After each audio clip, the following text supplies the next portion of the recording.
está para mucho más. Y está muy bien así, por hoy no pienses más. Yo sé que lo necesitas. Me quedo con vos, yo sigo de largo, voy a buscarte. Bueno, les conté cuando empezamos que vamos a hablar sobre la ceremonia del té, que es un ritual que tiene muchísimos años, y para esto nos visitan Nancy Cosianzi y Gonzalo Clifton. Están en el piso y los conocimos en el día del Año Nuevo Chino. Supimos que Gonzalo estaba trabajando el tema del ritual del té y nos pareció muy, muy interesante conocer de qué se trata esto, que no es simplemente agarrar una taza y meter un saquito como hacemos los occidentales. Sí, buenas tardes. Hola, gracias por venir a los dos. Dale. No, muchas gracias a ustedes por la invitación. Sí, esto del té lleva ya un milenio y un poco más. En Occidente, bueno, por lo menos en Argentina, lo que nos llega es lo más fácil, la infusión de un saquito que tiene pedazos de hebra molida adentro. Claro. Pero esta cultura nace en China, no recuerdo bien, ¿vos te acordás la fecha, más o menos? Más o menos, sí, que el emperador... 2037 antes de Cristo. Ajá, con el emperador Shenong. Sí, con el emperador. Sí. Hace Hace algún tiempo. Sí, el emperador Shenong se lo considera uno de los 3 Augustos. Augusto porque decir que de los 3 emperadores que han enseñado cosas muy importantes en la cultura china, que puede ser Fuji, Shenong y el otro, el que escribió El arte de la guerra, que no tengo el nombre. Bueno, Shenong se le atribuye que enseñó al pueblo chino, fue el primero en difundir todo lo que era la parte medicinal de las hierbas, y entonces fue el primero que describió a la planta del té, que es la Camellia sinensis, como una de las plantas medicinales. Uh-huh. Y a partir de ese momento es que empieza lo que es el uso de esa planta para como bebida un poco que hace bien a la salud. ¿Es té verde o hay diferentes tipos de té? Siempre es la misma planta, es la Camellia sinensis. Siempre es la misma planta. Sí, lo que cambia es cómo está oxidado el té, el tiempo de preparación. Una vez que se cosechan las hojas, el té verde es el más crudo, digamos, ¿no? El más fresco. Lo único que se hace es un secado, se le quita, se deja como el secado de las hojas y así ya queda listo. Y a medida que se pasa el tiempo, hay otros procesos que se lo pone, allá arrancan las enzimas propias del té, empiezan a oxidarlo con el oxígeno. Entonces tenés los distintos variedades. La variedad más conocida acá es lo que llamamos té negro, ese que tiene 100% de oxidación. Pero siempre es el mismo. Sí, es el mismo. Qué interesante ese dato. Yo pensé que eran diferentes plantas. No. Claro, hay 6 tipos de té y el primero, como dice Gonza, es el té verde porque es como directamente se saca de la planta, más allá que tiene su proceso. Después tenemos el té blanco, que tiene distintos varietales también, en donde a través de un proceso que es el enrulado, podemos ver el té blanco y distintos tipos de hebras de té blanco. Después tenemos el té amarillo, que hay muy poquito, la producción es muy selecta, es muy antiguo el proceso de ese té y está casi siempre en Asia, en China, en una ciudad específica. Y después tenemos el té negro y los dark tea. El té negro es el que tenemos producción nacional, al igual que de té verde en Argentina, tanto en Misiones como en Corrientes, tenemos producción nacional de esos 2 tipos de té. Ajá, mira vos. ¿Es un ritual por qué? O sea, ¿tiene un sentido religioso? ¿Tenía originalmente un sentido religioso? Originalmente no, pero se le fue dando, por lo menos en Japón lo tiene. Las ceremonias japonesas ya es más ritual, tiene un sentido religioso porque los monjes budistas empezaron a viajar a China a aprender budismo y como vieron que en los templos budistas se tomaba té, empezaron a llevar el té a Japón. Mira. Y de Japón se empezó primero a cultivar en los monasterios y luego pasó a la sociedad, se desarrollaron las casas de té y se desarrollaron las 2 ceremonias que hay en este momento que llevan ya casi 1000 años, no me acuerdo. Sí. ¿Y en qué consisten las ceremonias? Son una serie de pasos que en algunos casos, la ceremonia japonesa es muy estricto. Hay que respetarlos. son a rajatabla, son muchísima cantidad. Nosotros nos vino a dar una pequeña clase una alumna de la Sensei que hay acá en Argentina, y cuando nos explicó vimos como que era, digamos, a que había que respetarlo muchísimo. Por eso, bueno, vino ella a explicarnos que en 3 años recién estaba limpiando cuencos y participando de lejos. O sea, eso Claro. como una carrera larga. Sí, en formarse para esto. Claro, en realidad tenemos como una visión occidental al respecto de todo lo que es el mundo del té, y más allá de eso, de la ceremonia y el ritual, que son distintos, y una visión más oriental acerca de este tema. Entonces, por ejemplo, en China, como hay 56 etnias distintas, todo ese marco de historia y cultura tiene a su vez distintos tipos de ceremonia solo en China, que la más conocida o la más difundida se llama Gongfu-cha. Confucha. Confucha, Si sí, la la pronunciación es pronunciación. Kung Fu. Exacto. Kung Fu como suena igual que el arte marcial, y Cha, que significa té.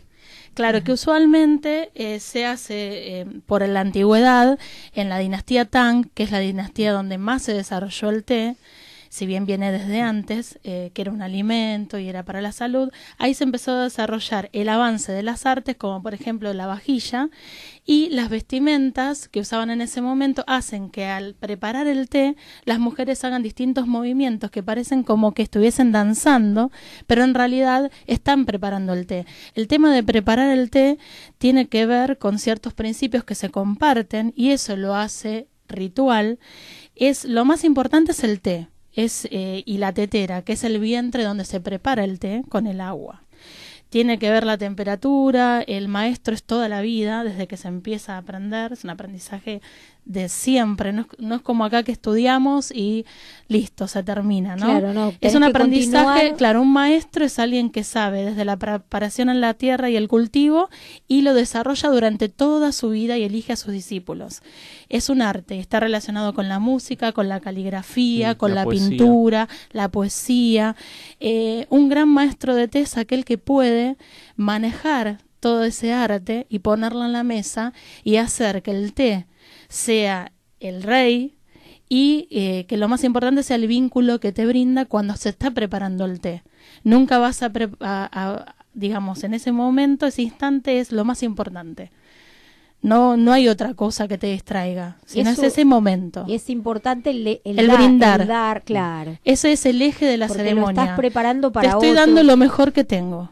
Yo leí por ahí que puede durar 4 horas el ritual de la ceremonia del té. Claro, No esa es la sé. ceremonia japonesa, que Ajá. hay 2 variedades. La ceremonia japonesa, la que es completa y se hace en la casa de té, que tiene una disposición, que lleva el entorno natural. Ahora estoy preparando un té oolong, de paso les cuento, que es un té de Taiwán. La ceremonia japonesa, como decíamos y como Gonzalo compartía, es una ceremonia que es muy específica, tiene muchísimos pasos, no es para nada sencilla, lleva para desarrollar la destreza mucho tiempo, se hace en un lugar específico, y esa es la más completa, dura 4 horas. Y después hay una ceremonia breve que se prepara en menor tiempo, que es por la que se empieza, y se preparan otro tipo de té también. Usualmente en la ceremonia más larga se prepara el té matcha. Sí, que es un té en polvo. Ah. Es un té verde que se muele. Tiene el último proceso, que es el molido. Entonces, la forma de prepararlo es batiéndolo. Primero se bate con poca agua y después se termina agregando más cantidad de agua y se comparte en un solo cuenco grande entre todos los invitados. Hay como ciertas reglas que cada uno tiene que saber qué cantidad tomar, porque no tiene que tomar ni de más ni de menos, porque el cuenco se tiene que vaciar con el último de los comensales. Entonces uno dice, si vos tomas demasiado té, le estás quitando a otro. los demás, y si tomas poco, lo estás desperdiciando, y obligás al último a tomar más cantidad porque hay que vaciar ese cuenco. O sea, se puede no puede desperdiciar. quedar. No puede quedar en ese cuenco grande. Mirá vos. Japón tiene varias variedades, casi todos los tés de Japón son verdes. El matcha es el más conocido porque últimamente se está usando en la cocina. Hay una variedad culinaria que es de menor calidad, que se usa para hacer dulces o tortas, postres.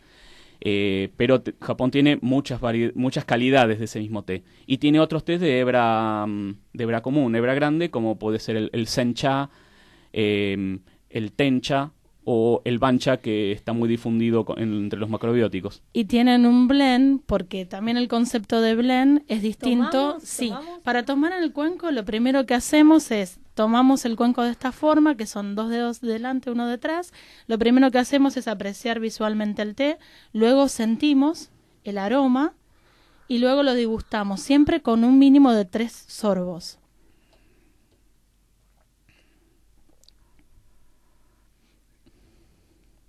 Esto es porque cuando el té pasa al paladar, primero pasa la primera parte, toda la parte de la boca tiene distintas áreas para desarrollar los distintos sentidos. En el caso del gusto tenemos el amargor, el dulzor, la parte para lo salado.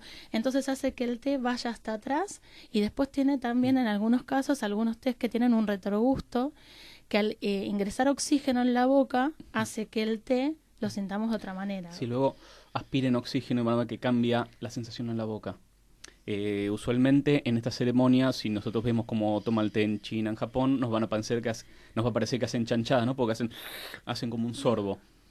Para nuestra cultura, igual como muchas cosas que ocurren desde de África hacia el oriente, nos resultan chocantes, pero eso tiene el sentido de oxigenar la boca y sentir muchos más sabores. Sentir lo que en inglés se denomina flavor, que nosotros no tenemos una traducción exacta. No tenemos. Uh-huh. Está bueno. Este té oolong, bueno, el oolong es uno de los tés más comunes en Taiwán. En China también es muy popular. Es un té que tiene una oxidación media. Puede tener desde un 30 hasta un 80% de oxidación según la variedad. Hay muchísimas variedades. Es una familia muy amplia y es un té que tiene muchos pasos de proceso. Casi 18 pasos en su proceso. Es un té muy laborioso y como ustedes pueden apreciar acá en las hebras, pueden sentir el aroma y pueden verlas. Tienen distintos tonos de verdes y están enruladas y como formitas de perlas, le llamamos nosotros a ese tipo de hebras. Cada perlita es una hoja o 2 hojas. Pueden ser de... ¿Y qué pones? ¿Una por persona? ¿Una perla por persona? No, depende del tipo de vajilla que se va a utilizar. En este caso estamos con un servicio de té que es para cuando uno viaja, ¿sí? Entonces está dispuesto con una tetera, que es la principal, la tetera justa, que es donde trasvasamos el té una vez que se prepara, que ahora les voy a explicar por qué es su nombre, y 4 cuencos. A raíz de eso y del tipo de té, vemos la cantidad que lleva. Puede ser 2 gramos, pueden ser 4, depende de la vajilla y la cantidad de cuencos que vamos a degustar. Pero usualmente en Asia o en Oriente consumimos más cantidad de té en la vajilla, pero se deja menos tiempo. O sea, por ejemplo, hacemos 6 gramos de té, depende del tipo de té y la vajilla, y lo dejamos 30 segundos. Y acá, usualmente en Occidente, ponemos menos cantidad de té y lo dejamos más tiempo. Pero eso tiene que ver también con tradición. Y con los gustos. Claro, y los gustos. Y no existe colador. No, sí, también. ¿Existe? Sí, también hay un tipo de colador. Acá tengo uno, ahora se los muestro. Ah, bueno. Sí, ahí depende. Hay juegos de té que traen ya un coladorcito muy chiquitito adentro. En la otra tetera, lo que se llama la tetera secundaria. Sí, hay una tetera que viene con un colador, pero no sé si es china esa. Sí, también hay algunas que son chinas, hay algunos que son más occidentales, porque digamos la mesa de Occidente, la mesa inglesa tiene también su propia vajilla, claro, que fue evolucionando. O sea, primero los ingleses al principio usaban las vajillas que venían de China, hasta que empezaron a usar las propias o comprar algunas que venían de Holanda o de otros lugares. Sí, y qué bueno que estás comentando esto, porque en realidad siempre está la pregunta de por qué cuenco y no con asa, por qué la taza tiene asa, o el tema de los coladores, y el tema también cómo ponemos la vajilla. Y eso que vos decías que no sabías de qué país es, uno cuando ve a veces la vajilla puede darse cuenta si es de China, si es de Taiwán, si es de Corea. ¿Por qué? Porque hay colores que ya nos están diciendo de qué lugar puede ser una producción. Hay detalles en la vajilla que se hacían en China y por ahí en Taiwán no, o en Japón no. Las diferentes formas de cuenco, por ejemplo en Japón hay algunos tipos de cuenco que son más favoritos, que son como muy angostos abajo y más abiertitos arriba, que también tienen que ver con el tipo de té que se prepara. Entonces ya esos datos nos van diciendo de qué país es. Los o hilos para de qué seda, mercado, sí. los hilos Claro, de seda. el encordado que le hacen, también con esto. Estos es como un estilo más retro, que en donde están haciendo un homenaje más chino, con estos dragones acá, al trabajo que se hacía antes en China. Entonces, en este caso es chino el equipo. Ahora, yo lo dispuse de esta forma, que es más taiwanés, porque la tetera está acá y la tetera justa está de este lado. Si esto estuviese puesto así, donde la tetera justa está primero y la tetera más pequeña está acá, sería estilo chino. La preparación. También la ubicación. La ubicación de los elementos es muy importante para que nosotros podamos saber el tipo de ceremonia que estamos haciendo. La bandeja es como de una madera. Es bambú. Es sí. bambú. La mayoría de los elementos que están relacionados, no siempre, pero muchas veces tienen que ver mucho con el bambú. Y esto, por ejemplo, estas pinzas son de bambú y son para tomar los cuencos y entonces, porque hay un paso anterior que es cuando nosotros precalentamos la vajilla. Entonces, para no tocar el cuenco, lo que hacemos con el agua caliente, vertemos así en una bandejita y entonces vas sacando el agua caliente con esta pinza. Sí, en varias de las ceremonias de China se usa mucho esa, tanto en el Confuciá como en la ceremonia taoísta del té. Se toma cada cuenco y se moja en agua. Hay las ceremonias más tradicionales se suele usar mucha cantidad de agua. Primero se riegan todos los elementos, la tetera secundaria, los cuencos, y se usa una bandeja un poco más grande que tiene abajo un recipiente para que se vuelque el agua, que el agua quede retenida. ¿Y por qué la llamamos tetera justa? Porque cuando preparamos el té vertemos todo el líquido y a todos le va lo mismo en cada cuenco. Por eso justa, para que el licor del té sea homogéneo. Ay, es genial. Tenemos re poco tiempo y les quiero preguntar un montón de cosas. Los vamos a invitar otra vez. Dale, Bueno. por ahí te podemos decir básico. Bueno, variedades de té. Ella mencionó el verde, el blanco, el amarillo. Los oolong, dentro de la gran familia de oolong está otro que se llama Tie Kuan Yin. Tie Kuan Yin, que representa a la diosa de la misericordia, que es Kuan Yin. Eso también se puede encontrar, la gente que le gusta tomar té quizá lo ha visto en el barrio chino, que dice Tie Kuan Yin. Ajá, sí. Eso hay tanto en China o en Taiwán. Eso Claro. está dentro de la familia de los oolong. ¿Tienen alguna red social para seguirlo? En mi caso tengo la página, se llama T-Moments, y bueno, nosotros también pertenecemos a una escuela que se llama Society Style, para aquel que quiera estudiar. Es donde nosotros nos formamos estos últimos años, hicimos muchas cosas y bueno, entonces pueden también encontrarlos ahí. Genial. Bueno, fue un gusto, a mí me encantó el té, a mí me encanta el té. Pero entendí ahora un poco más sobre, creí que eran distintas plantas y es la misma. Es la misma. Sepan que es la misma planta con diferente tratamiento. Cambia el tratamiento. Tenemos unos regalitos acá para Ajá. dejarles. Ay, gracias. Gracias. Bueno, Y por último, digamos, que se me vino a la mente como para Sí. aclarar, aquí está muy difundido lo que llaman pu'er. Pu'er es una ciudad de China, de la provincia de Yunnan, y es denominación de origen actualmente. Ajá. Nosotros le llamamos pu'er a los que serían los tés prensados y fermentados. Pero en realidad es un tipo de té que en China le llaman haicha, o dark tea en inglés, que es té oscuro. Ahí viene la confusión con el té, Con lo que el llamamos té té negro. negro, que para los chinos es té rojo eso. mira. Porque el licor es color rojo. Ellos lo llaman homcha. En Occidente los ingleses le pusieron black tea y quedó té negro para todo el mundo Claro. occidental. Claro, y a veces acá en el súper encontrás que dice para bajar de peso, pu'er, té rojo. Mucho desde el marketing también se hizo como un mal uso de ese término. Entonces tenemos como que leer muy bien de qué se trata antes de comprarlo. Y si te lo vende un chino que llegó hace poco, quizá te dice té rojo y uno cree que está comprando pu'er y está comprando un té negro. Porque para él traduce literalmente los caracteres al castellano. Entendemos perfectamente. Bueno, para quienes quieran interiorizarse más sobre la ceremonia del té, repitamos la página. La página es T-Moment, ¿Y la página de la escuela? Sociedad Tea Style. Perfecto. Bueno, Tiene página en Facebook y En Instagram, en Facebook, en todas las redes. Vamos a empezar a seguir. bueno, Bueno. Nancy y Gonzalo, fue un placer. Muchísimas gracias por la invitación a ustedes, la pasamos re bien. Fue un placer que nos abrieron la puerta a ese mundo tan desconocido, por lo menos para mí, el té es maravilloso, además. Así que bueno, le digo a la operadora que gracias por lo linda que es siempre, por cuidarnos.